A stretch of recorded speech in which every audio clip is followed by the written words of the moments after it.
ಸ್ಮರಣೆಯನ್ನ ಮಾಡ್ತಾ ಇದ್ದೀವಿ. ಸ್ಮರಿಸಿ ಬದುಕಿರೋ ನಮ್ಮ ಬದುಕು ಅಂತ ಅನ್ನಿಸ್ಕೋಬೇಕು ಅಂತಂದ್ರೆ ವಿಜಯರಾಯರನ್ನ ಸ್ಮರಿಸ್ಬೇಕಂತ.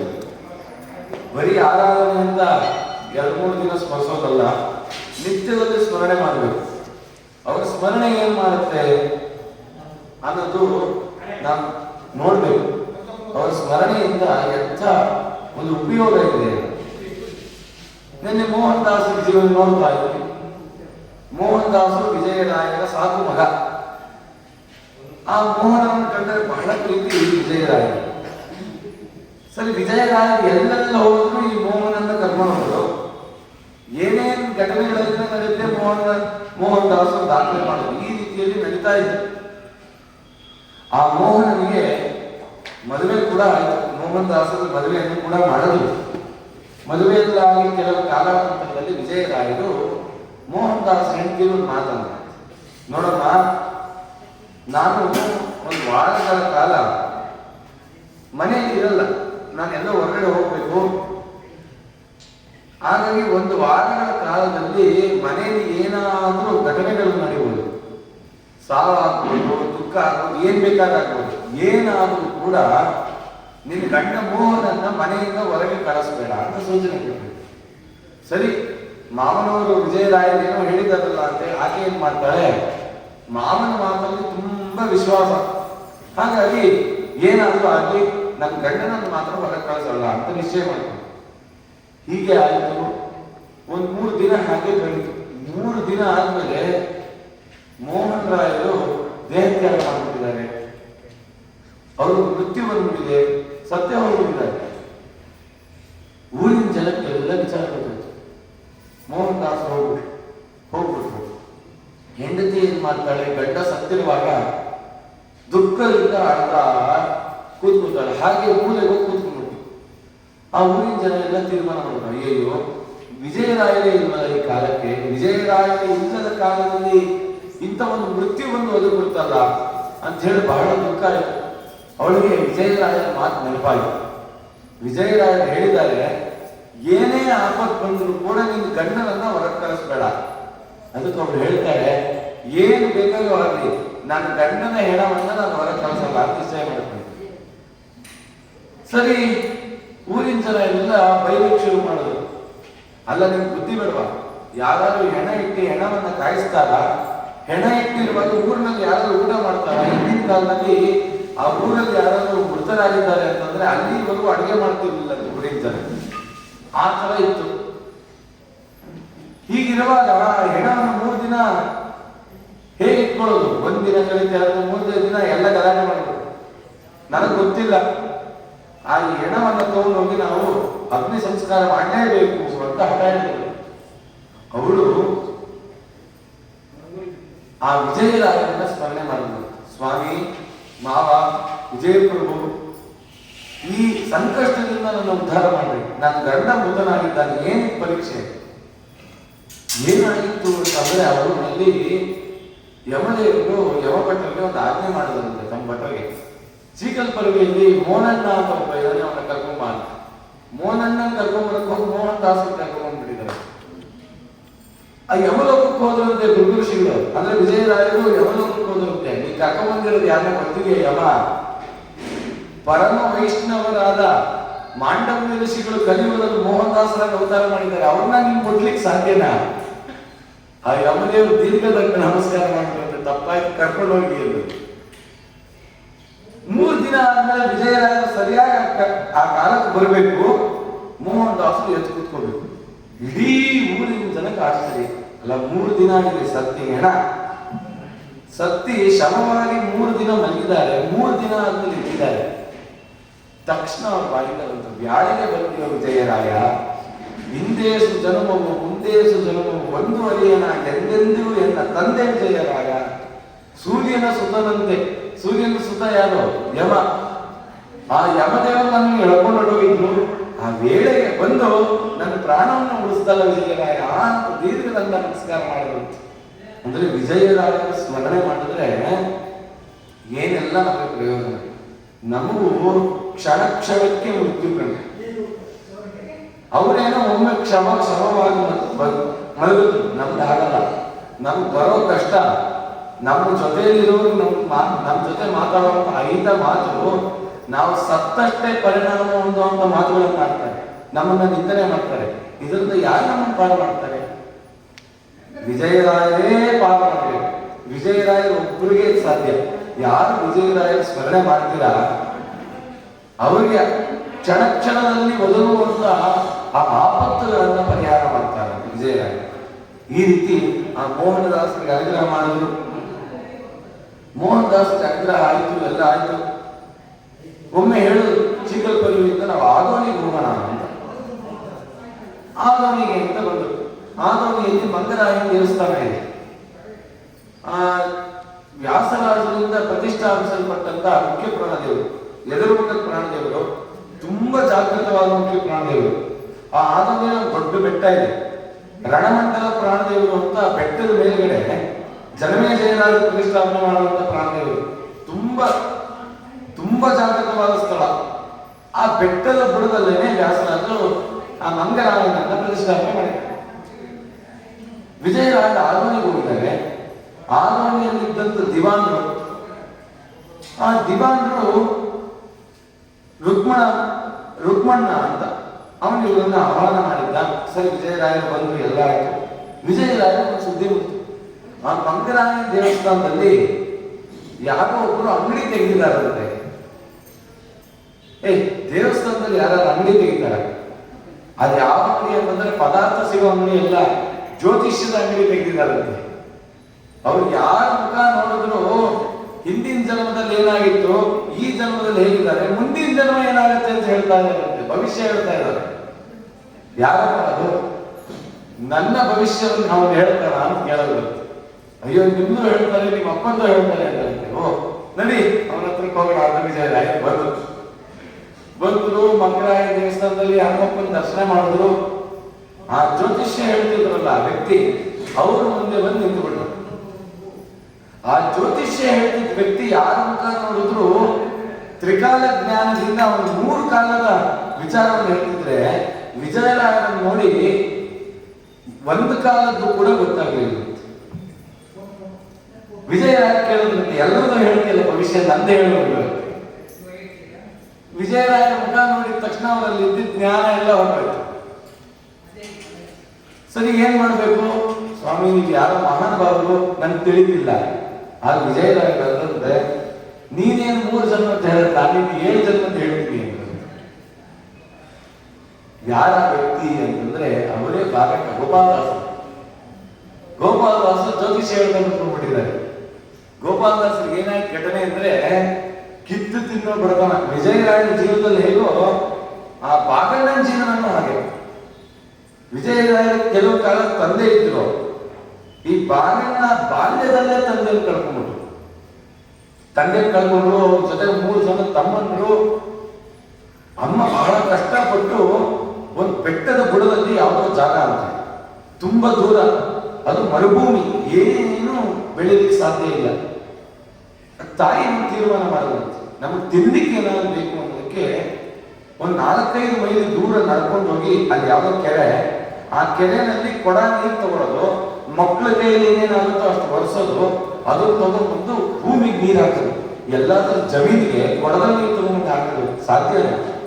ಆದ್ರೂ ಕಷ್ಟಪಟ್ಟು, ಅನ್ನದ ಬೆಲೆ ಕಷ್ಟಪಟ್ಟು ಹೊತ್ಕೊಂಡ್ಬಂದು ನೀರು ಹಾಕೋದು. ಬೆಳೆ ಬಂದು ಕಟಾವು ಮಾಡೋದು. ಆ ಊರಿನ ಕುಲಕರ್ಣಿ ಬಂದ, ಆ ನೀರು ತಗೊಂಡಿದೆಯಲ್ಲ ಅದಕ್ಕೆ ನೀನು ಶುಲ್ಕ ಕಟ್ಟಬೇಕು, ಶುಲ್ಕ ಕೊಡು. ಸ್ವಾಮಿ, ತಿನ್ಲಿಕ್ಕೆ ಗತಿ ಇದೆ, ಶುಲ್ಕ ಇದೆ, ಮತ್ತೆ ನೀನೇನೇನು ಬೆಳೆದಿದೆ ಅದೆಲ್ಲ ನಂದು ಅಂತ ತಗೊಂಡು ಅಂತ ಪರಿಸ್ಥಿತಿ ಬಂದ್ಬಿಟ್ಟು.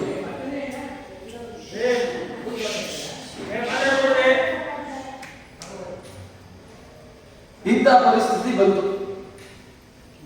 ಈ ಒಂದು ಘಟನೆ ಕಾಲದಲ್ಲಿ ಅಷ್ಟು ದುಃಖ, ಬಡತನ ಅಂದ್ರೆ ಬಡತನ, ತಿನ್ಲಿಕ್ಕೆ ಏನೂ ಇಲ್ಲ.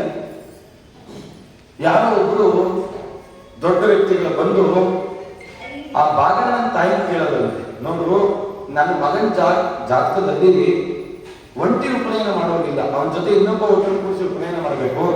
ಅದಕ್ಕೆ ಯಾರು ಬಡವರಿದ್ರೆ ಅವ್ರಿಗೆ ಕರೆದು ಒಂದು ಧರ್ಮೋಪದೇಶ ಮಾಡೋಣ ಅಂತಿದ್ದೀನಿ.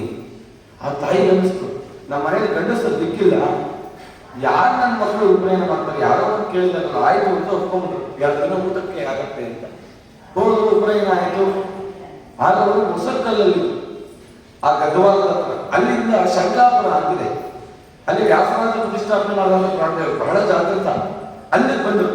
ಅಲ್ಲಿ ಇವತ್ತಿಗೂ ನೀವು ಹೋಗಿ ಒಬ್ಬರಿಗೆಲ್ಲ ಅಷ್ಟು ಜಾಗೃತವಾಗಿದೆ. ಅಲ್ಲೊಂದು ಅಶ್ವತ್ಥ ವೃಕ್ಷ. ಇವರಿಗೆ ಗಾಯತ್ರಿ ಮಂತ್ರ ಉಪದೇಶ ಮಾಡಿದ್ರಲ್ಲ ಆ ಬಾಗಣ್ಣನಿಗೆ, ಆ ಬಾಗಣ್ಣ ಏನ್ ಮಾಡಬೇಕು, ಆ ಅಶ್ವತ್ಥ ವೃಕ್ಷದ ಕೆಳಗೆ ಕೂತು 2 ವರ್ಷಗಳ ಕಾಲ ಮೌನ ವ್ರತ, ಕಠಿಣ ಮೌನ ವ್ರತ, ಯಾರೊಟ್ಟಿಗೂ ಮಾತಾಡಿಲ್ಲ. 2 ವರ್ಷ ಅಶ್ವತ್ಥ ವೃಕ್ಷದ ಕೆಳಗೆ ಕೂತು ಗಾಯತ್ರಿ ಮಂತ್ರ ಜಪ ಮಾಡಿದ್ರು ಸಿದ್ಧಿ ಆಗುತ್ತೆ. ಗಾಯತ್ರಿ ಮಂತ್ರ ಸಿದ್ಧಿಯಿಂದ ಯಾವ ವ್ಯಕ್ತಿಯ ಮುಖ ನೋಡ್ತಾರೋ ಅವ್ರು ಮುಂದೆ ಏನಾಗುತ್ತೆ ಅಂತ ಹೇಳೋದು. 1-2 ಕಡೆ ಹೇಳಿದ್ರು ಸತ್ಯ ಆಗೋಯ್ತು. ಆಮೇಲೆ ಆ ಜನ ಏನ್ ಮಾಡಿದ್ರು, ಏನೋ ಹೇಳಿದ್ದೆಲ್ಲ ಸತ್ಯ ಆಗುತ್ತೆ ಅಂತ ಒಂದೊಂದು ತಾಂಬೂಲ ಕೊಡೋರು, ದಕ್ಷಿಣೆ ಕೊಡೋರು. ಅವ್ರ ಅಮ್ಮನಿಗೆ ಆಸೆ ಹುಟ್ಟು, ನನ್ನ ಮಗ ಏನ್ ಹೇಳ್ತಾನೋ ಅದು ಸತ್ಯ ಆಗುತ್ತೆ, ಇನ್ನು ನಮ್ಮ ಜೀವನಕ್ಕೆ ಯೋಚನೆ ಇಲ್ಲ ಅಂತ ಹೇಳಿ ತೀರ್ಮಾನ ಮಾಡಿ ನಿಮ್ ಜ್ಯೋತಿಷ್ಯ ಹೇಳು ಅಂತ ಶುರು ಮಾಡಿದ್ರು. ಎಷ್ಟರ ಮಟ್ಟಿಗೆ ಅಂತಂದ್ರೆ ತದನಂತರದಲ್ಲಿ ಉತ್ತನೂರಿಗೆ ಬಂದರು. ಉತ್ತನೂರಲ್ಲಿ ವೆಂಕಟರಮಣ ಗುಡಿ, ಅಲ್ಲಿ 1 ದಿನ ಕೂತಿದ್ದಾರೆ. ಒಂದ್ ಕಡೆ ಸಾತ್ವಿಕವಾಗಿ ಹೇಳೋರು, ಜ್ಯೋತಿಷ್ಯ ಹೇಳ್ಬಿಟ್ಟು ನನಗೆ ಒಂದು ಅತ್ತೆಗೆ ಜಾಗ ಬಿಟ್ಕೊಡೋ ಅವೆಲ್ಲ ಇಲ್ಲ, ಅವ್ರೇನ್ ಕೊಡ್ತಾರ ಸ್ವೀಕಾರ ಮಾಡೋದು ಹೊಟ್ಟೆ ಬಾಡಿಗೆ. ಐಜಿಯಲ್ಲಿ ಐಜಿ ವೆಂಕಟರಮಣಾಚಾರ್ಯರು ಅಂತ ಅವ್ರ ಮಗ ಬಹಳ ದಡ್ಡ. ಈ ಐಜಿ ಆಚಾರ್ಯ ನೋಡಿದ್ರೆ ಒಳ್ಳೆ ಸುಧಾ ಪಂಡಿತರು, ಎಲ್ಲ ಗ್ರಂಥಗಳ ಮಧ್ವಶಾಸ್ತ್ರದ ಎಲ್ಲ ಗ್ರಂಥಗಳನ್ನ ಅಧ್ಯಯನ ಮಾಡಿದ್ದಾರೆ. ಮಗ ನೋಡಿದ್ರೆ ಪರಮ ದಡ್ಡ, ಏನೇನೋ ವ್ರತಗಳನ್ನ ಮಾಡಿದ್ರು, ಯಾರ್ಯಾರನ್ನೋ ಕೇಳಿದ್ರು, ಸ್ವಾಮಿ ಹತ್ರ ಆಶೀರ್ವಾದ ಮಾಡಿಸಿದ್ರು, ಮಗ ಮಾತ್ರ ಉದ್ಧಾರ ಆಗಲಿಲ್ಲ. ಆ ಆಚಾರ್ಯ ಅಂತ ಹೇಳಿದ್ರು, ನೋಡ್ರಿ ಎಲ್ಲ ಕಡೆ ಹೋಗಿದ್ದೀರಾ, ಆ ಮುತ್ತೂರಲ್ಲಿ ಬಾಗಣ್ಣ ಅಂತಿದ್ದಾರಲ್ಲ ಅವ್ರು ಜ್ಯೋತಿಷ್ಯ ಹೇಳ್ತಾರೆ, ಅವ್ರ ಹತ್ರ ಕೇಳ್ಕೊಂಡ್ ಬಂದ್ಬಿಡಿ. ನಾನು ಪಂಡಿತ, ಅವನ ಸಂಧ್ಯಾವಂದನೆ ಬರೆದಿರುವಂತ ದಡ್ಡವನು, ಅವನ ಹತ್ರ ಹೋಗಿ ನಾನ್ ಜ್ಯೋತಿಷ್ಯ ಕೇಳ ಆದ್ರೂ ಒಳಗಡೆ ಮಗನಿಗೋಸ್ಕರ ಹೋಗಿ ಕೇಳೋಣ ಅಂತ ಇದ್ದೆ. ನಾನು ಹೋಗಲ್ಲ ಅಂದ್ರು. ಹೆಂಡತಿ ಸುಮ್ಮನಿರ್ಲಿಲ್ಲ. 4-5 ಖರ್ಜೂರ ಉತ್ತತ್ತಿನ ಕಟ್ಕೊಟ್ಟು ತಗೊಂಡು ಕೊಡಿ, ಅವ್ರಿಗೆ ಕೊಟ್ಟುಬಿಟ್ಟು ನಮಸ್ಕಾರ ಮಾಡ್ಬಿಟ್ಟು ಬನ್ನಿ. ಸರಿ ಬೇಡ ಹೇಗೋ ಹೋಗುವಂತಿಗೆ ಉತ್ತನೂರಲ್ಲಿ ಶ್ರೀನಿವಾಸ ದೇವ್ರ ದರ್ಶನ ಮಾಡ್ಕೊಂಡು ಬರ್ತೀನಿ ಅಷ್ಟೇ, ಅವನ ಹತ್ರ ನಾನೇನು ಪ್ರಶ್ನೆ ಕೇಳಲ್ಲ. ಧೈರ್ಯ ಮಾಡಿ ಬಂದ್ರು, ಉತ್ತನೂರಿಗೆ ಬಂದ್ರು, ವೆಂಕಟರಮಣ ನಮಸ್ಕಾರ ಮಾಡಿದ್ರು. ದೇವ್ರ ಎದುರುಗಡೆ ಒಂದು ಕಂಬ ಹೊತ್ತು ಕೂತಿದ್ದಾರೆ ಬಾಗಣ್ಣ. ಬಾಗಣ್ಣ ದಾಸರು ಆ ವ್ಯಕ್ತಿ ಐಜಿ ಆಚಾರ್ಯ ನೋಡಿದ ತಕ್ಷಣ, ಆಚಾರ್ಯ ಬನ್ನಿ ನಿಮ್ಗೋಸ್ಕರನೇ ಕಾಯ್ತಾ ಇದ್ದೀನಿ, ನಾನೇ ನಿನ್ನೊಳಗೆ ಬಂದಿಲ್ಲ ಅಂತ ಅಹಂಕಾರ, ನಾನು ನಿನ್ನೊಳಗೆ ಬಂದಿಲ್ಲ ಅಂದ್ರು. ಆಯ್ತು ಪರವಾಗಿಲ್ಲ, ನಿಮ್ಗೊಂದು ಮಾತು ಹೇಳಬೇಕು ಅನಿಸ್ತಾ ಇದೆ. ಇವತ್ತು ನೀವು ಆ ಉತ್ತತ್ತಿ ತಂದಿದ್ದೀರಲ್ಲ, ಆ ಉತ್ತತ್ತಿಯನ್ನು ಕೊಡ್ರಿ. ಅವ್ರಿಗೆ ಆಶ್ಚರ್ಯ ಆಯ್ತು, ಅದೇ ನಾನು ತಂದಿದ್ದೀನಿ ಕೊಟ್ರು. ಅದನ್ನ ಮತ್ತೆ ಅಭಿನಂದನ ಮಾಡೋರು ಕೊಟ್ರು. ನಿಮ್ ಮಗನಿಗೆ ಇದನ್ನು ತಿನ್ನಿಸಿ, ನಿಮ್ಗೆ ಏನೇ ಜ್ಞಾನ ಇದೆಯೋ ನಿಮ್ ಮುಂದೆ ಅವನ್ನ ಕೂರಿಸ್ಕೊಂಡು ಪಾರಾಯಣ ಮಾಡಬೇಕು. ಸರಿ ಆಯ್ತು, ಮಗನ ತಿನ್ಸಿದ್ರು, ಕೂತ್ಕೊಂಡು ಪಾರಾಯಣ ಮಾಡಿದ್ರು. ಪಾರಾಯಣ ಮಾಡಿದಷ್ಟೇ, ಪಾಠ ಹೇಳಿಲ್ಲ. ಪಾರಾಯಣ ಮಾಡೋ ಅಷ್ಟರಲ್ಲಿ ಇವ್ರಿಗೆ ಏನೇನು ಜ್ಞಾನ ಇತ್ತೋ ಅದೆಲ್ಲ ಅವನು ಟ್ರಾನ್ಸ್ಫರ್ ಆಗಿ ಅವನು ಒಳ್ಳೆ ಪಂಡಿತ ಆಗಬೇಕು. ಅಂದ್ರೆ ಆ ಗೋಪಾಲದಾಸ ಬಾಗಣ್ಣನಿಗೆ ಇಂಥ ಸಾಮರ್ಥ್ಯ ಇತ್ತು. ಅವರು ಆಗಮನಿಗೆ ಬಂದಿದ್ರು. ಆಗಮನಿಯಲ್ಲಿ ಒಳ್ಳೆ ಜನ ಇದ್ದಾರೆ, ಭವಿಷ್ಯ ಹೇಳಿ ಜೀವನ ಮಾಡ್ಬೋದು ಅಂತ. ವಿಜಯರಾಯರು ಬಂದ್ರು, ನೀನ್ ಗಾಯತ್ರಿ ಮಂತ್ರ ಜಪ ಮಾಡಿದ್ದು ಭವಿಷ್ಯ ಹೇಳಲಿಕ್ಕ, ಇದನ್ನೆಲ್ಲ ಬಿಟ್ಬಿಡೋದು. ಸ್ವಾಮಿ ಖಂಡಿತ ಇದನ್ನೆಲ್ಲ ಬಿಟ್ಬಿಡ್ತೀನಿ, ಮುಂದೆ ಏನ್ ಮಾಡಿ ಅಂದ್ರೆ ನಿನಗೆ ನಾನು ಅಂಕಿತವನ್ನು ಕೊಡ್ತೀನಿ, ನಿನ್ನ ಬಿಂಬಮೂರ್ತಿಯ ದರ್ಶನವನ್ನು ನಾನು ಮಾಡಿಸ್ತೀನಿ, ಈ ದಾಸವೃತ್ತಿಯನ್ನ ಹಿಡಿದು ನೀನು ಮುನ್ನಡಿ, ಮುಂದೆ ನಿನ್ನಿಂದ ದೊಡ್ಡ ಕಾರ್ಯ ನಡೀಬೇಕು ಅಂತಂದು. ಸರಿ, ಅಲ್ಲಿ ಆ ಬಾಗಣ್ಣನ ತಲೆ ಮೇಲೆ ಕೈ ಇಟ್ಟಿ ಗೋಪಾಲ ವಿಠಲ ಅಂತ ಅಂಕಿತವನ್ನು ಕೊಟ್ಟರು.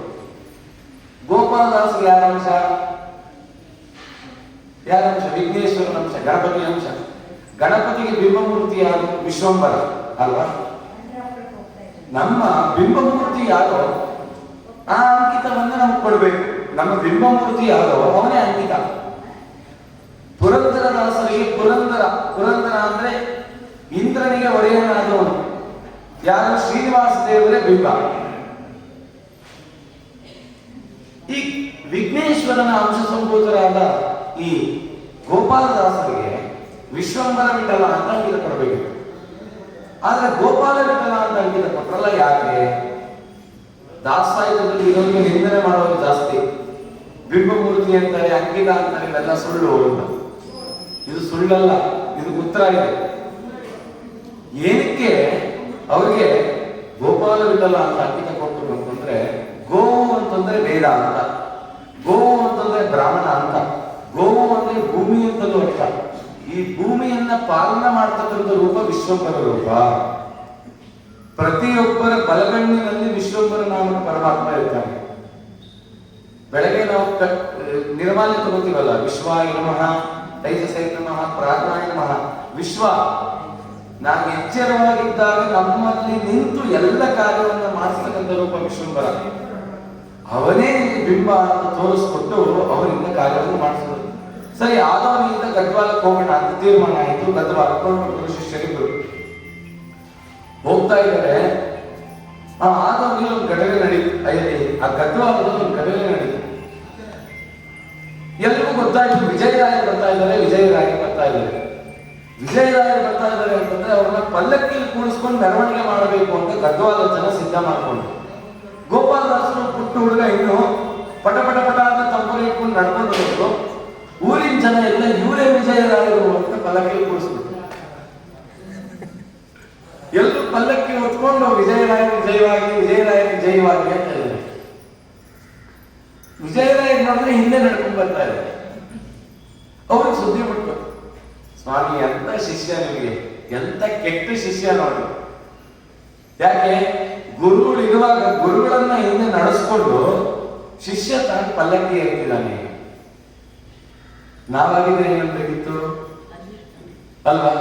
ಈ ಶಿಷ್ಯ ನನ್ನ ಶಿಷ್ಯನೇ ಅಲ್ಲ ಅಂತ ಬೈತಿದ್ರು. ವಿಜಯರಾಯರು ಏನಂದ್ರು, ಎಂತ ಶಿಷ್ಯ ವಾತ್ಸಲ್ಯ ಗೊತ್ತಾ? ವಿಜಯರಾಯರು ಅಂದ್ರಂತೆ, ತಿರುಪತಿಯಲ್ಲಿ ಹೋಗಿ ಗರ್ಭಗುಡಿ ಒಳಗಡೆ ಇರೋ ದೇವರಿಗೆ ಯಾವ ಉತ್ಸವನೂ ನಡೆಯಲ್ಲ. ಕಲ್ಯಾಣೋತ್ಸವ ನಡೆಯುತ್ತಾ ಶ್ರೀನಿವಾಸನಿಗೆ? ಮೂಲ ವಿರಾಟಕ್ಕೆ ಯಾವ ಉತ್ಸವ ಇಲ್ಲ. ವಾರಕ್ಕೊಂದಿನ ಪಂಚಾಮೃತ ಅಲಂಕಾರ ಬಿಟ್ಟರೆ ಏನೂ ಇಲ್ಲ. ಉತ್ಸವ ಮೂರ್ತಿಗೆ ಗಂಟೆಗೆ ಒಂದೊಂದು ಅಲಂಕಾರ, ಗಂಟೆಗೆ ಒಂದೊಂದು ಉತ್ಸವ. ನಾನು ಮೂಲ ವಿರಾಟ ಆದ್ರೆ ನನ್ನ ಉತ್ಸವ ಮೂರ್ತಿ ಗೋಪಾಲದಾಸರು ನೋಡಿ, ಎಂಥ ಶಿಷ್ಯ ವಾತ್ಸಲ್ಯ. ಈ ರೀತಿ ಗೋಪಾಲದಾಸರನ್ನ ಅನುಗ್ರಹ ಮಾಡ್ತಾರೆ. ಒಮ್ಮೆ ಗೋಪಾಲದಾಸರು, ಮೋಹನ್ ದಾಸರು, ವಿಜಯರಾಯರೆಲ್ಲ ತಿರುಪತಿ ಯಾತ್ರೆಗೆ ಹೋಗಿದ್ದಾರೆ. ಹೋದ ಕಾಲಕ್ಕೆ ಬ್ರಹ್ಮ ರಥೋತ್ಸವ. ಆ ರಥೋತ್ಸವದಲ್ಲಿ ಶ್ರೀನಿವಾಸ ದೇವರು ತಾನು ಕೂತಿದ್ದಾನೆ. ಆ ಶ್ರೀನಿವಾಸ, ಆ ಪರಬ್ರಹ್ಮ, ಅವನ ಮಹಿಮೆ ಎಂದದ್ದು ಅಂತ ನಾವು ಇವತ್ತಿಗೂ ತಿಳಿಲಿಕ್ಕಾಗಲ್ಲ. ಅಲ್ಲಿ ಇವತ್ತಿಗೂ ಬ್ರಹ್ಮ ರಥೋತ್ಸವ ಆಗೋ ಕಾಲಕ್ಕೆ ತಮ್ಮಿಟ್ನಾರತಿ ಮಾಡ್ತಾರೆ. ಯಾರು ತಮ್ಮಿಟ್ನಾರತಿ ಮಾಡ್ತಾರೆ ಅಂತಂದ್ರೆ, ಮಡಿಕೆ ಮಾಡ್ತಾರೆ, ಅದು ಕುಂಬಾರ ಅವರು. ಶ್ರೀನಿವಾಸ ಏನು ಮಾಡ್ತಾರೆ, ಹಿಂದಿನ ಕಾಲಕ್ಕೆ ಒಂದು ಘಟನೆ.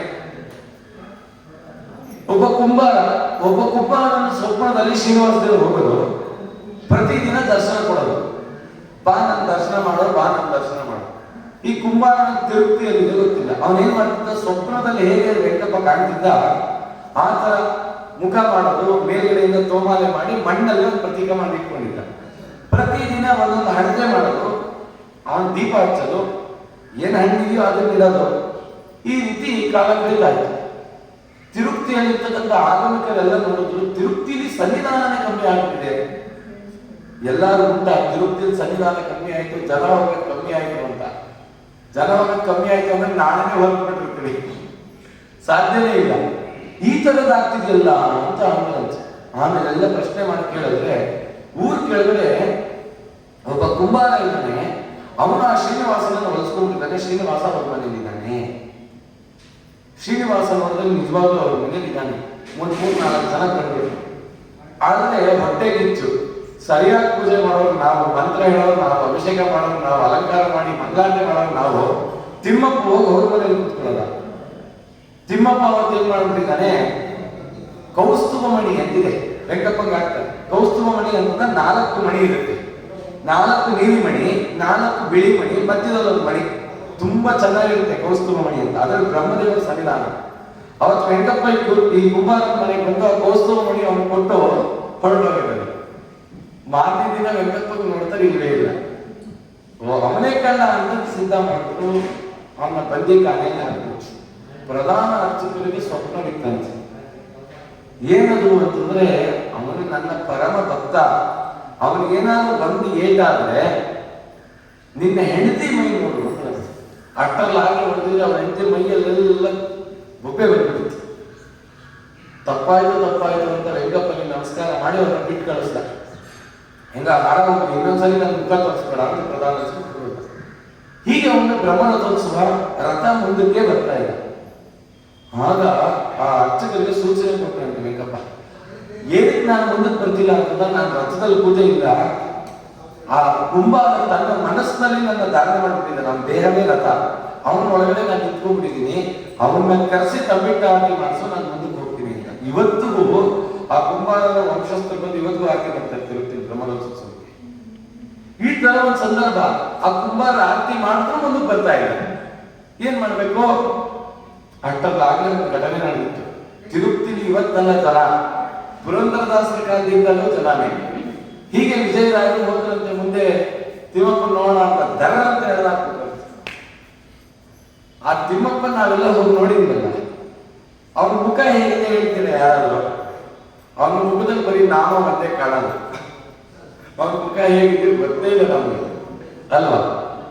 ಆ ರೀತಿ ಆ ದೇವರ ದರ್ಶನವೇ ಆಗಿರ್ಬೇಕು. ಅದಕ್ಕೆ ವಿಜಯರಾಯರಂದ್ರು, ನಿನ್ನ ದರ್ಶನಕ್ಕೆ ಬಂದವನಲ್ಲವೋ, ಪುಣ್ಯವಂತರ ಚರಣ ನೋಡಲು ಬಂದೆ, ಎಲ್ಲಿ ನೋಡಲು ನೀನೇ ವ್ಯಾಪ್ತನಾಗಿರಲಿಕ್ಕೆ ಇಲ್ಲಿಗೆ ಬಾಹ ಕಾರಣ ಯಾವುದು?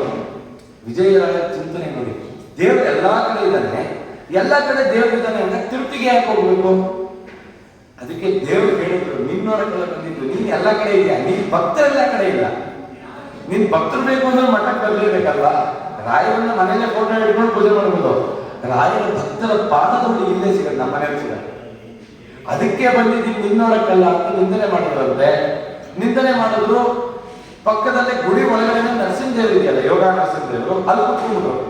ಅವರು ಗೋಪಾಲದಾಸ್ ಎಲ್ಲ ಕೂತ್ಕೊಂಡ್ಬಿಟ್ರು. ರಥ ಎಷ್ಟು ಹೇಳಿದ್ರು ಮುಂದೆ ಗೊತ್ತಿಲ್ಲ. ಆಗಿನ ಕಾಲದಿಂದ ಇವತ್ತಿನ ಕಾಲದಲ್ಲೂ ಎರಡು ಆನೆ ಕುದುರೆ ಎಲ್ಲ ಬರುತ್ತೆ. ಆನೆ ಕೈಯಲ್ಲಿ ನುಗ್ಸಿದ್ರು, ಅಲ್ಲಾಡ್ತಿಲ್ಲ ರಥ. ಏನ್ ಮಾಡ್ಬೇಕು? ಆಲಮೇಕರಿಗೆ ಒಂದು ಸೂಚನೆ ಸಿಕ್ತಂತೆ, ಯಾವುದೋ ಭಕ್ತರನ್ನ ನಿಂದನೆ ಮಾಡ್ತಿದ್ದೀರಾ, ಆ ಭಕ್ತ ನನ್ನ ಪಾದಗಳನ್ನ ತನ್ನ ಹೃದಯ ಕಮಲದಲ್ಲಿ ಕಟ್ಟಾಕ್ಬಿಟ್ಟಿದ್ದಾನೆ, ಅದಕ್ಕೆ ರಥ ಮಾಡ್ಲಿಕ್ಕೆ ಹೋಗ್ತಾ ಇಲ್ಲ. ಯಾರದು? ಯಾವ ಭಕ್ತ ನಮ್ಮ ಅಪ್ಪನ ಪಾದ ಕಟ್ಟಾಕ್ಬಿಟ್ಟಿದ್ದಾನೆ? ಯಾರು ನೋಡಿ, ದೇವರನ್ನ ಕಟ್ಟಾಕ್ಲಿಕ್ಕೆ ಹಗ್ಗ ಬೇಡ, ಭಕ್ತಿ ಸಾಕು ಅಲ್ವಾ? ಆ ಭಕ್ತಿ ಎಂಬ ಹಗ್ಗದಿಂದ ಪರಮಾತ್ಮ ಕಟ್ಟಾಕ್ಬಿಟ್ಟಿದ್ದಾರೆ. ಒಳಗಡೆ ಬಂದು ನೋಡಿದ್ರು ದೇವಸ್ಥಾನದಲ್ಲಿ ಯಾರು ಇಲ್ಲ, ಈ ದಾಸಪ್ಪ ಒಬ್ಬ ಕೂತಿದ್ದಾನೆ. ಇವನಲ್ಲ, ಇವನ್ ಮುಖ ನೋಡಿದ್ರೆ ಅದ್ ಹೇಗೆ ಕಟ್ಟಾಕ್ತಾನೆ, ಯಾವ್ದೋ ಕನ್ನಡದಲ್ಲಿ ಹಾಡಾಡೋದು ಅಂತ ಹೊರಟುಬಿಟ್ರು. ಆಮೇಲೆ ನೋಡಿದ್ರೆ ತಿಮ್ಮಪ್ಪ ಸೂಚನೆ ಕೊಟ್ಟ ಅವರೇ ಅಂತ. ಅವ್ರಿಗೆ ಬಂದು ದೀರ್ಘದಂಡ ನಮಸ್ಕಾರ ಮಾಡಿ, ಸ್ವಾಮಿ ತಪ್ಪಾಯ್ತು, ನಿಮ್ಗೆ ನಿಂದನೆ ಮಾಡ್ಬಿಟ್ಟೆ, ನಿಮ್ಮನ್ನ ತುಚ್ಛವಾಗಿ ಕಂಡಿದ್ದಕ್ಕೆ ಆ ರಥ ಮುಂದಕ್ಕೆ ಬರ್ತೀನಿ, ನೀವು ಬರಬೇಕು. ವಿಜಯರಾಯ ಅನ್ಕೊಂಡ್ರಂತೆ, ನೀನು ಬಯಸ್ಕೊಳ್ಳೋ ತನಕ ನನ್ನ ಅವತಾರ ಮಾಡಲ್ಲ, ನಾನಿನ್ನ ಬೈದೈತಿ ದರ್ಶನಕ್ಕೆ ಬಂದಿಲ್ಲ ಅಂತ. ನೀನ್ ನೋಡಿದ್ರೆ ನನಕ್ಕಾಗಿಲ್ಲ ಇದೆಯಾ? ಆಯ್ತಪ್ಪ ಅಂತ ಬಂದ್ರು, ರಥದ ಮುಂದೆ ನಿಂತರು. ಹೇಳಿದ್ರು ವಿಜಯರಾಯ, ಯಾರು ರಥ ಮಾಡ್ಬೇಡಿ, ಸರಿ ಆಯ್ತು. ಬೆಳಗ್ಗೆಲ್ಲ ಬಾಬಾ ಭಕುತರ ಹೃದಯ ಮಂದಿರ, ಬಾಬಾ ಜಗದೋದ್ಧಾರ, ಬಾಬಾ ವೆಂಕಟಾಚಲ ವಿಹಾರ, ಬಾಬಾ ನೇಕಾವತಾರ ಧೀರ ಶೂರ, ಬಾಬಾ ಭಕುತರ ಹೃದಯ ಮಂದಿರ, ಬಾಬಾ ಜಗದೋದ್ಧಾರ. ವಿಜಯರಾಯ ಹೇಳಿದ್ರು, ಯಾರು ರಥ ಮುಟ್ಬೇಡಿ ಇದ್ರು, ಬಾಬಾ ಅಂತ ಕರೆದು.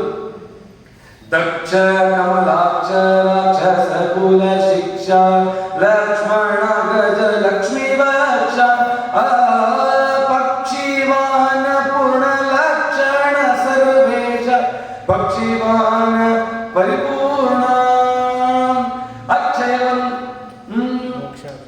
ಆಮೇಲೆ ಅಕ್ಷಯವಂತ ಸೂಕ್ಷ್ಮಾಂಬರಧರ ದಕ್ಷ ಪ್ರತ್ಯಕ್ಷದ ದೈವ, ಅಕ್ಷತ ನಾರಾಯಣ ತಕ್ಷಣ ದರಿತದ ಅಕ್ಷರ ಪುರುಷ ಗೋವಿಂದ, ಬಾಬಾ ಬಾಬಾ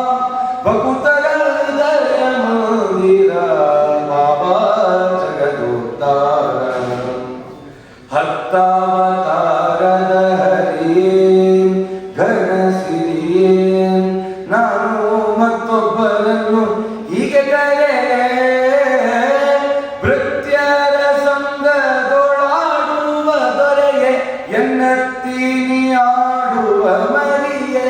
ಸ್ವಾಮಿ, ಎಲ್ಲ ದೇವತೆಗಳ ಜೊತೆ ಆಟ ಆಡೋ ನೀನು ನನ್ನಂತವನ ಜೊತೆ ನೀನು ಈ ಆಟ ಆಡ್ತಾ ಇದೀಯ. ರಥಕ್ಕೆ ಮುಂದಕ್ಕೆ ಬರದೆ ನೋಡಿ ಆ ಸ್ವಾಮಿಗೆ ಅಂತ ಕಾರಣ. ಚಿತ್ತದಲ್ಲ ಪರಮ ವಿಜಯ ವಿಠಲವೇ ಎತ್ತ ನೋಡಲು ನಿನಗೆ ಸರಿಯೇ ಅತಿತ್ತ ಹೋಗಲೇ ಇತ್ತ ಬರೆಯೇ ಎನ್ನತ್ತಿನಿ ವೆಂಕಟ ದೊರೆಯೇ ದೊರೆಯೇ ಬಾಬಾ ಭಕ್ತರ ಹೃದಯ ಮಂದಿರ ಬಾಬಾ ಜಗದೋದ್ಧಾರ. ಸ್ವಾಮಿ, ಅಲ್ಲಿ ಇಲ್ಲಿ ಹೋಗ್ಬಿಡ್ದು ನೇರವಾಗಿ ಬಾ ಅಂದ್ರೆ ಯಾವ ಪ್ರಯತ್ನವಿಲ್ಲದೆ ರಥ ಮುಂದಕ್ಕೆ ಬಂದ. ಈ ಸಾಮರ್ಥ್ಯ ನಿಮ್ಗೆ ಇದೆಯಾ? ವಿಜಯರಾಜ್ ಹೇಳ್ತಾರೆ, ರಥ ರಥ ರಥ ಅಂತ ರಥೋತ್ಸವ ಮಾಡ್ತೀವಲ್ಲ, ಇದು ಬ್ರಹ್ಮದೇವರು ಕೊಟ್ಟ ಶರೀರ. ಈ ಬ್ರಹ್ಮದೇವರ ಶರೀರದ ಒಳಗಡೆ ನಾವು ಪರಮಾತ್ಮನ ಸ್ಥಾಪನೆ ಮಾಡಬೇಕು. ಇದೇ ಬ್ರಹ್ಮರಥೋತ್ಸವ. ಸರಿ ಆಯ್ತು, ರಥೋತ್ಸವಕ್ಕೆಲ್ಲ ಅಲಂಕಾರ ಮಾಡ್ತೀವಲ್ಲ, ಅದಕ್ಕೆ ವಿಜಯರಾಯರು ನಾವು ಅಲಂಕಾರ ಮಾಡ್ಕೋಬೇಕು, ಗೋಪಿ ಚಂದ್ರ ಇಟ್ಕೋಬೇಕು. ಸ್ತ್ರೀಯರಾದ್ರೆ ಪಾದದ ಅಂಗುಷ್ಟದಿಂದ ನೆತ್ತಿವರೆಗೂ ಅಲಂಕಾರ ಮಾಡ್ಕೋಬೇಕು ಅಂತ ಹೇಳಿದರು. ಯಾಕಂದ್ರೆ ಪರಮಾತ್ಮ ಸ್ತ್ರೀಯರಲ್ಲಿ ಪುರುಷರಲ್ಲಿ ಇಬ್ಬರಲ್ಲೂ ಇದ್ದಾರೆ. ಪುರುಷರಲ್ಲಿ ಚಿಂತನೆ ಮಾಡ್ತಾ ಉದರದಲ್ಲಿ ಆ ಜ್ಞಾನ ಜ್ಯೋತಿಯಿಂದ ಪರಮಾತ್ಮ ಪ್ರಕಾಶ ನಾವು ಮೂರು ಹಾಕೋತೀವಲ್ಲ, ಸತ್ವ ರಜೋ ತಮೋ ಗುಣಗಳನ್ನು ಸುಟ್ಟದ ಅದರಲ್ಲಿ ಪ್ರಕಾಶದಿಂದ ಬರ್ತಕ್ಕಂಥ ಬೆಳಕಿನಲ್ಲಿ ಹೃದಯಾಕಾಶ, ಈ ಹೃದಯಾಕಾಶದ ಕಮಲದಳ ಅರಳಬೇಕು. ಅರಳಿದಾಗ ನಮ್ಮ ಮುಖದಲ್ಲಿ ಸ್ವಾಮಿ ಬಂದಿರ್ತಾನೆ. ಸರಿ, ರಥೋತ್ಸವ ಮಾಡ್ತೀವಿ, ರಥೋತ್ಸವಕ್ಕೆ ಏನ್ ಬೇಕು? ರಥೋತ್ಸವ ಅಂದ್ರೆ ಆ ಕಡೆ ಈ ಕಡೆ ಚಾಮರ ಬೀಸ್ತಾರಲ್ಲ, ವಿಜಯರಾಯ ಒಂದು ಕೈ ಬೀಸ್ಕೊಂಡು ಹೋಗೋದು, ಎರಡು ಕೈಗಳನ್ನೇ ಚಾಮರ ಕೃಷ್ಣಾರ್ಪಣವನ್ನು. ಅಬ್ಬಬ್ಬ, ಎಂತ ಚಿಂತನೆ! ಆ ವಿಜಯರಾಯ ಅವರು ನೀವು ಇಡೋ ಒಂದೊಂದು ಹೆಜ್ಜೆ, ಈ ಅನುಸಂಧಾನ ಮಾಡ್ಕೊಂಡು ನೀನು ಒಂದೊಂದು ಹೆಜ್ಜೆ ಇಟ್ಟರೆ ಅದು ಒಂದೊಂದು ಕೋಟಿ ಅಶ್ವಮೇಧ ಯಾಗ ಮಾಡಿದ ಫಲ. ರಾಯಿಗೆ ಹಾಕ್ತೀವಲ್ಲ ಒಂದೊಂದು ಪ್ರದಕ್ಷಿಣೆ, ಒಂದೊಂದು ಪ್ರದಕ್ಷಿಣೆಗೆ ಅದೆಷ್ಟು ಪುಣ್ಯ ಕೊಡ್ತಾರೋ ಮಹಾನುಭಾವರು ನಮ್ಗೆ ಗೊತ್ತಿಲ್ಲ. ನಮಗ್ ಗೊತ್ತಿಲ್ಲದೆ ಮಾಡಿದ್ರು ಕೊಡ್ತಾರೆ. ಕೆಂಡ ಸುಡುತ್ತೆ ಅಂತ ಗೊತ್ತಿರೋರು ಮಾತ್ರ ಸುಡುತ್ತೆ ಅಂತಲ್ಲ, ಗೊತ್ತಿಲ್ದಿರೋರು ಸುಡುತ್ತಲ್ಲ. ಹಾಗೆ ಗೊತ್ತಿಲ್ಲದೆ ಮಾಡಿದ್ರು ಫಲ ಇದೆ, ಆದ್ರೆ ಗೊತ್ತಿದ್ದು ಮಾಡಿದ್ರೆ ವಿಶೇಷ ಫಲ. ಆ ರೀತಿಯಲ್ಲಿ ವಿಜಯರಾಯರು ಹೇಳಿದ್ರು, ಕರ್ಕೊಂಡು ಆದ್ವಾನಿಗೆ ಬಂದ್ರು. ಈ ಆದ್ವಾನಿಗೆ ಬಂದ್ರು. ಗೋಪಾಲರಾಯರಿಗೆ ಆತ್ಮೀಯ ಸ್ನೇಹಿತರು ಒಬ್ಬರಿದ್ರು, ತಿಮ್ಮಣ್ಣ ಅಂತ ಅವರ ಹೆಸರು. ಆ ತಿಮ್ಮಣ್ಣ ಆದ್ವಾನಿಯ ನವಾಬನಿಗೆ ದಿವಾನರಾಗಿದ್ದರು. ಅವರಿಗೆ ಎಂತ ದೀಕ್ಷೆ ಅಂತಂದ್ರೆ ಪ್ರತಿನಿತ್ಯದಲ್ಲೂ ಕೂಡ ಅವರು ಗೋಪಿಚಂದ್ರನ ಹಚ್ಕೊಳ್ಳೋದು ಯಾರು ಹಚ್ಕೊಳ್ಳಿಕ್ಕಾಗಲ್ಲ, ಅಷ್ಟು ಗೋಪಿಚಂದ್ರನ ದಾನ. ಅಂತ ಬಹಿರ್ ದೀಕ್ಷೆ, ಅಂತರ್ ದೀಕ್ಷೆ. ಅವರೇನಾದ್ರು ಅಕ್ಷತೆ ಅಂಗಾರ ಇಟ್ಕೊಂಡು ಬರ್ತಿದ್ರೆ ಆ ಪ್ರಕಾಶಕ್ಕೆ ಸೂರ್ಯನೇ ನಾಚಿ ಮೋಡದೊಳಗೆ ಮುಚ್ಚಿಕೊಳ್ಳುವಂತೆ ಅಂತ ತೇಜೋ ಪ್ರಕಾಶ ಆ ತಿಮ್ಮಣ್ಣ. ಈ ನವಾಬ ಯಾವಾಗಲೂ ಅವರನ್ನ ತುಚ್ಚುವ ಕಾರಣ. ನೋಡು, ನೀನ್ ನಮ್ ಮನೆಯಲ್ಲಿ ಲಾಂಛನಗಳನ್ನು ಹಾಕೋ, ನನ್ನ ಅರಮನೆಗೆ ಬಂದಾಗ ಈ ಲಾಂಛನ ಹಾಕಬಾರ್ದು. ಅವ್ರಂದ್ರು, ಅರಮನೆಗೆ ಬಂದು ನಾನೇನು ಪೂಜೆ ಕೈಂಕರ್ಯ ಮಾಡ್ತಿಲ್ಲ, ಇದು ನನ್ನ ಲಾಂಛನ ನಾನು ಹಾಕೋ ಬರ್ತೀನಿ. ಆದ್ರೆ ರಾಜನ ಸ್ಥಾನದಲ್ಲಿ, ರಾಜನ ಆಸ್ಥಾನದಲ್ಲಿ ಏನ್ ಕಾರ್ಯ ಮಾಡಬೇಕಾದ್ರೆ ನಾನು ಸರಿಯಾಗಿ ಮಾಡ್ತಾ ಇದ್ದೀನಿ. ಈ ರಾಜನಿಗೂ ದಿವಾನ್ಗೂ ಯಾವಾಗಲೂ ಗಲಾಟೆ.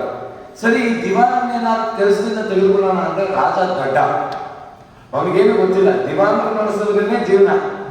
ಇಂಥ ಪರಿಸ್ಥಿತಿ, ಇವನು ಹೇಗಾದ್ರೂ ಮಟ್ಟ ಹಾಕಬೇಕು ಅಂತ ರಾಜ ಕಾಯ್ತಾ ಆಯ್ತು. ಸರಿ, ಹೀಗೆ ಎಷ್ಟೊಂದು ತೊಂದರೆಗಳನ್ನು ಕೊಟ್ಟ. ನೋಡಿ, ವಿಜಯರಾಯ ಕಾಲದಲ್ಲಿ ಎಂತ ಘಟನೆ ನಡೀತು ಹೇಳ್ತೀವಿ.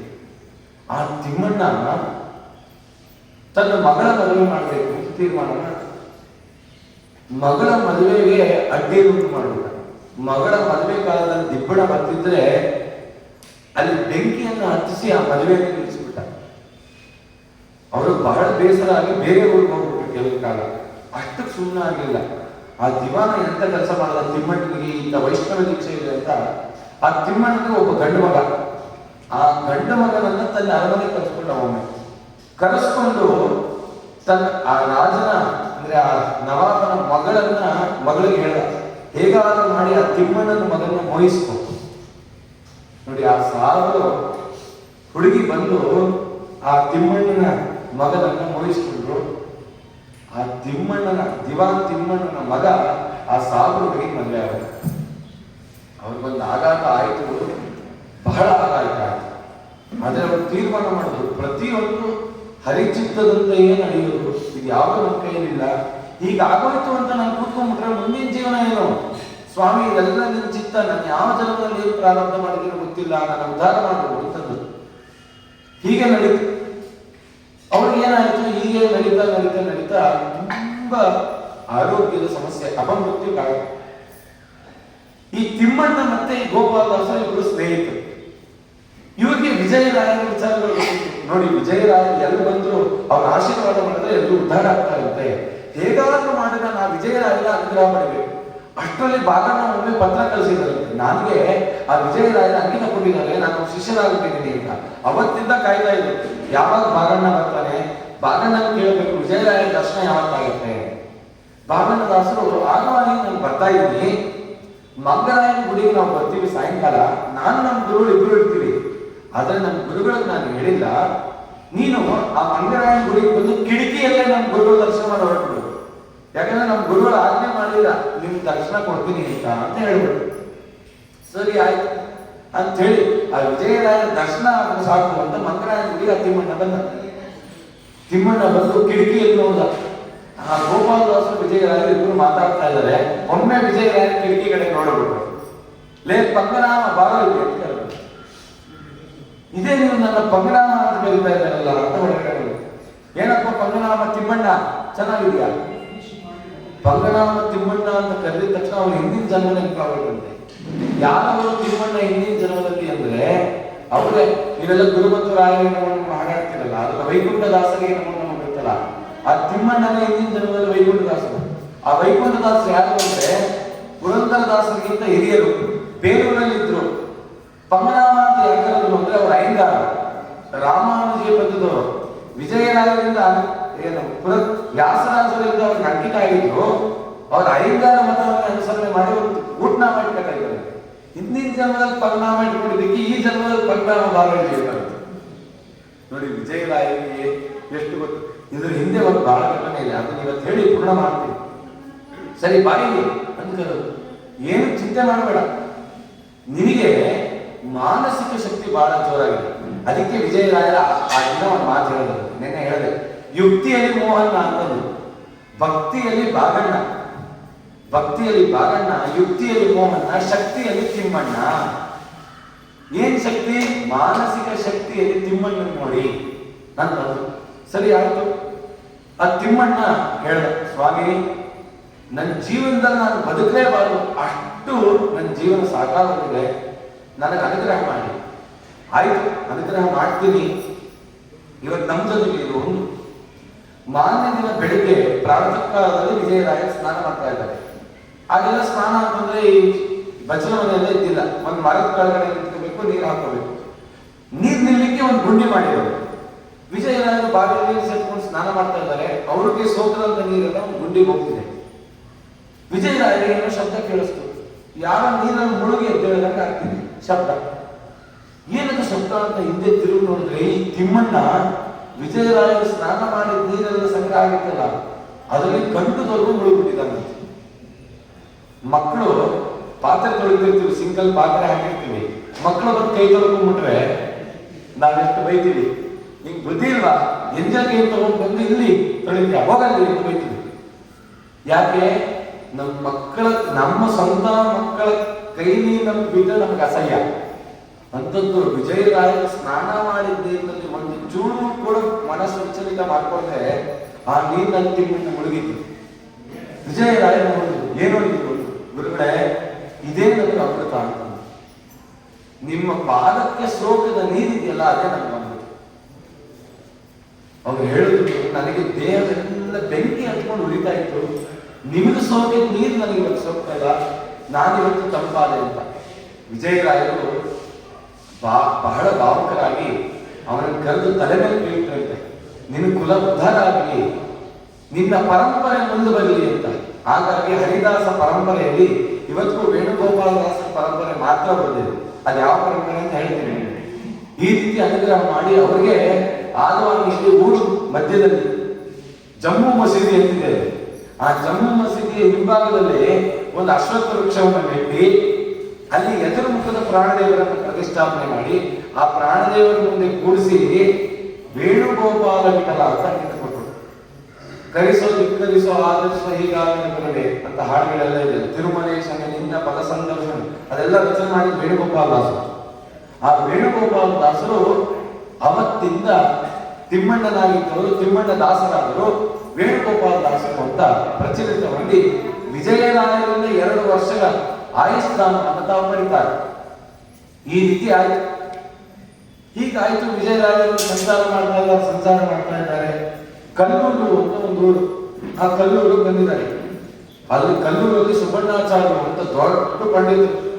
ಆ ಕಾಲಕ್ಕೆ ಸನ್ಯಾಸಿಗಳಿಗೆ ಅನುವಾದ ಬಂದ ಸುಬ್ಬಣ್ಣಾಚಾರ್ಯ ಕೇಳೋದು ಅರ್ಥ ಪಾಂಡಿತ್ಯ 40-50 ಬಾರಿ ಸುಧಾಮಗಳು ಮಾಡಿದ್ದಾರೆ.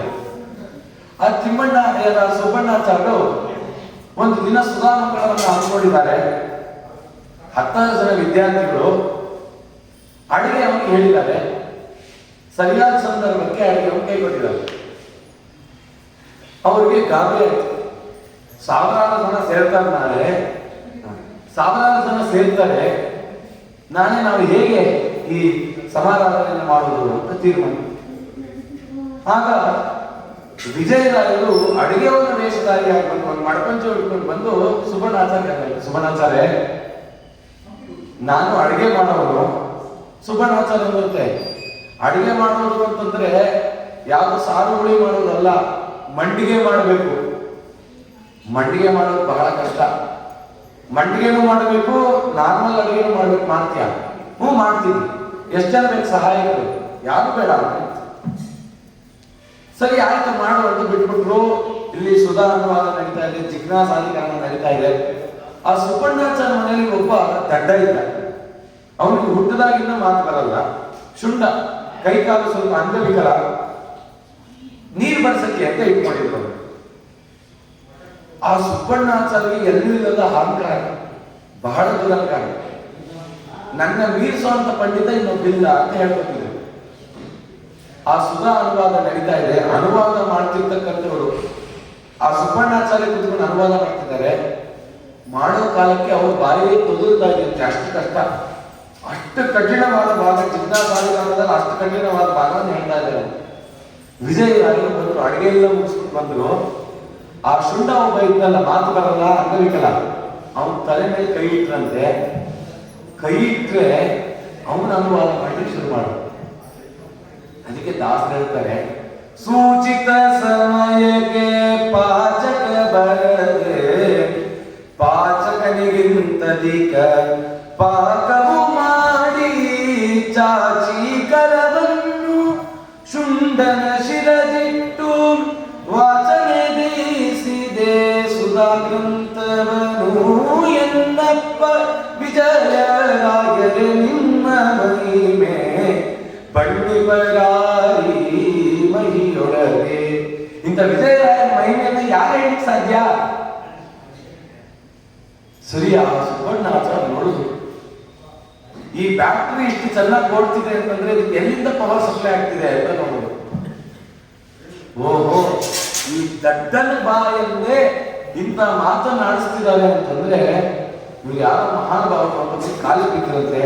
ಅವಾಗ ಗೊತ್ತಾಯ್ತು ವಿಜಯರಾಯರು ಜಯವಾಗಲಿ ವಿಜಯರಾಯ. ವಿಜಯರಾಯರು ಅಂತ ಕೇಳಿದ್ದೆ, ಇವರೇ ನಾವು ವಿಜಯರಾಯರು ಅಂತ ಗೊತ್ತಾಗಿ ನಮಸ್ಕಾರವನ್ನು ಮಾಡಿ, ಸ್ವಾಮಿ ತಪ್ಪಾಯಿತು, ನನ್ನ ಅಹಂಕಾರವನ್ನು ದೂರ ಮಾಡಿದ್ರಿ ನೀವು, ನನಗೆ ನೀವೇ ದಾಸತ್ವವನ್ನು ಕೊಟ್ಟು ಉದ್ಧಾರ ಮಾಡಿ ಅಂತಿದ್ರು ವಿಜಯರಾಯರು. ನಾನು ನಿಮಗೆ ಅನುಗ್ರಹ ಮಾಡಲ್ಲ, ನಿಮ್ಗೆ ಅನುಗ್ರಹ ಮಾಡಬೇಕು ಅಂತಾನೆ ಕಾಯ್ಕೊಂಡು ಕೂತಿದ್ದಾರೆ ಆದವನಿಯಲ್ಲಿ, ಅಲ್ಲಿ ಹೋಗಿ ಅಂತಂದ್ರು. ಇಲ್ಲಿ ವಿಶೇಷ ಸ್ವಾರಸ್ಯ ಇದೆ. ಆ ಕಲ್ಲೂರು ಸುಬ್ಬಣ್ಣಾಚಾರ್ಯ ಯಾರು, ತಿಮ್ಮಣ್ಣ ಯಾರು ಅಂತ ಯಾಕೆ ವಿಜಯರಾಯರು ತಾವಂಕಿತ ಕೊಡಲಿಲ್ಲ? ಇದರಿಂದ ಒಂದು ದೊಡ್ಡ ಘಟನೆ ಇದೆ. ಅದನ್ನು ನಾಳೆ ದಿನ ಚಿಂತನೆ ಮಾಡಿ ಆ ವಿಜಯರಾಯರ ಅಂತರ್ಯಾಮಿ ಆದ ಆ ವಿಜಯ ವಿಠಲನಿಗೆ ಅರ್ಪಣೆ ಮಾಡೋಣ. 5 ದಿನಗಳಲ್ಲಿ ವಿಜಯರಾಯರ ಒಂದು ತುಡುಕನ್ನು ನಾವು ನೋಡಕ್ಕಾಗಲ್ಲ. ನಾವಿನ್ನೂ ಒಂದೇ ಒಂದು ದೇವರು ನಾವು ಅನುವಾದ ಮಾಡ್ಲಿಕ್ಕೆ ಆಗಲಿಲ್ಲ. ಅವರ ಮಹಿಮೆನೇ ಅಷ್ಟಿದೆ. ಹಾಗಾಗಿ ನಮ್ಗೆ ಎಷ್ಟು ಯೋಗ್ಯತೆ ಇದೆಯೋ, ಎಷ್ಟು ವಿಜಯರಾಯ ಮುಗಿಸಿದರೋ ಅಷ್ಟನ್ನ ಶ್ರವಣ ಮಾಡಿ ಆ ವಿಜಯರಾಯರ ಅಂತರ್ಯಾಮಿ ಆದ ಪರಮಾತ್ಮ ಅನುಗ್ರಹವನ್ನು ಪಡೆಯೋಣ ಅಂತ ಹೇಳ್ತಾ ಶ್ರೀಕೃಷ್ಣಾರ್ಪಣಮಸ್ತು, ಮಧ್ವೇಶಾರ್ಪಣಮಸ್ತು.